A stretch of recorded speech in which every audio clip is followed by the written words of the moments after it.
നാട്ടിലെത്തിയാൽ ഒരു ട്രിവാൻഡ്രം സദ്യ മസ്റ്റാണ് കേട്ടോ. അപ്പോൾ നിങ്ങളും എപ്പോഴെങ്കിലും ട്രിവാൻഡ്രത്ത് വരുവാണെങ്കിൽ ഒരു ഒത്തൻറ്റിക് ആയിട്ടുള്ള ഒരു ട്രിവാൻഡ്രം സദ്യ കഴിക്കണം കേട്ടോ. ഇപ്പോൾ ശരിക്കും പറഞ്ഞാൽ പഴയ ടേസ്റ്റൊക്കെ പല സ്ഥലത്തും കിട്ടാറില്ല.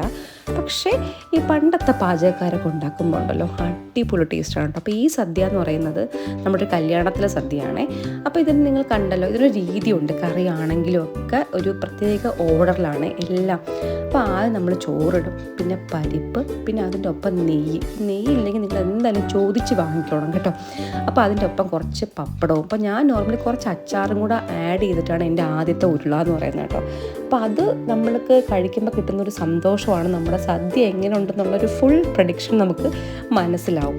അപ്പോൾ ഈ സദ്യക്ക് എന്ന് ഞാൻ പറഞ്ഞില്ലേ ഒരു പാറ്റേൺ ഉണ്ടെന്ന് പറഞ്ഞില്ലേ. അപ്പോൾ അതിന് ശേഷം കുറച്ച് എന്താ പറയുക ചോറും ഇട്ട് ഞാൻ കുറച്ച് സാമ്പാറും കൂടെ വാങ്ങിച്ചായിരുന്നേ. അപ്പോൾ ഈ സാമ്പാർ എന്ന് പറയുന്നത് ഞാൻ പലപ്പോഴും വീട്ടിലുണ്ടാക്കുമ്പോഴത്തേക്ക് ഈ ഒരു ടേസ്റ്റ് കിട്ടാറില്ല കേട്ടോ.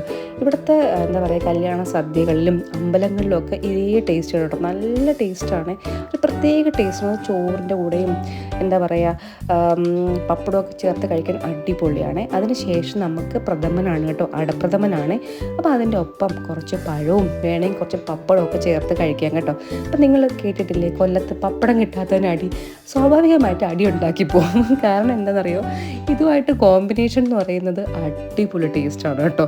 അപ്പോൾ നമ്മൾക്കും എന്താ പറയുക നിങ്ങളത് ട്രൈ ചെയ്ത് നോക്കണം, എന്നാലും നമുക്ക് അതിൻ്റെ ഒരു ടേസ്റ്റ് കിട്ടത്തുള്ളേ. അപ്പോൾ അതിന് ശേഷം നമുക്ക് വന്നത് കടലപ്രഥമനാണ് കേട്ടോ. അപ്പോൾ ഈ കടലപ്രഥമൻ എന്ന് പറയുന്നത് ട്രിവാൻഡ്രംകാർക്ക് ഒരു പ്രത്യേക ഇഷ്ടമാണ്. ഇത് അടിപൊളി ടേസ്റ്റായിരുന്നു. അപ്പോൾ ഈ കടല ഇങ്ങനെ നെയ്യിൽ കിടന്ന് നല്ല രീതിയിൽ വരട്ടിയാലേ ആ ടേസ്റ്റും ശരിയാവുള്ളൂ. അപ്പോൾ ഇത് അടിപൊളി ടേസ്റ്റാണ് കേട്ടോ. അപ്പോൾ അതിൻ്റെ ഒപ്പം കുറച്ച് പഴമൊക്കെ ചേർത്ത് കഴിക്കാവേ. അതിന് ശേഷമാണ് നമ്മുടെ ഹിറ്റ് സാധനം, ട്രിവാൻഡ്രംകാരുടെ അഹങ്കാരം, ബോളി. അപ്പോൾ ഈ ബോളിയും പായസം എന്ന് പറയുന്നത് ഞാൻ എപ്പോഴും എനിക്ക് ഈ ബോളി സെപ്പറേറ്റ് കഴിക്കാനാണ് കേട്ടോ കൂടുതൽ ഇഷ്ടം. പിന്നെ കുറച്ച് പായസം, ഒരുപാട് പായസത്തിൽ ഇങ്ങനെ എനിക്കിഷ്ടമല്ല. അപ്പോൾ ഞാനിങ്ങനെ കുറച്ച് ബോളി എടുത്ത് ഇങ്ങനെ എന്താ പറയുക പായസം കുറച്ചെടുത്ത് അങ്ങനെയാണ് ഞാൻ നോർമലി കഴിക്കുന്നത് കേട്ടോ. അത് അടിപൊളി ടേസ്റ്റാണ്. അപ്പോൾ ഈ നോർമലി ഈ ബോളി നല്ല സോഫ്റ്റ് ആയിരിക്കുമേ, 2 ദിവസമൊക്കെ ഇരുന്ന് കഴിഞ്ഞാൽ ഹാർഡായിരിക്കും. ഇതിപ്പോൾ നല്ല സോഫ്റ്റ് ആയിട്ടുള്ളൊരു ബോളിയായിരുന്നു കേട്ടോ. അതും പായസവും പറഞ്ഞറിയിക്കാൻ ഗംഭീരമായിരുന്നു. ഈ സദ്യ ശരിക്കും പറഞ്ഞാൽ അടിപൊളി ടേസ്റ്റായിരുന്നു കേട്ടോ. അപ്പോൾ ഈ കുറച്ച് പായസമൊക്കെ ഞാൻ ബാക്കി വെച്ചു, കുറച്ച് ചോറ് ബാക്കി വെച്ചു.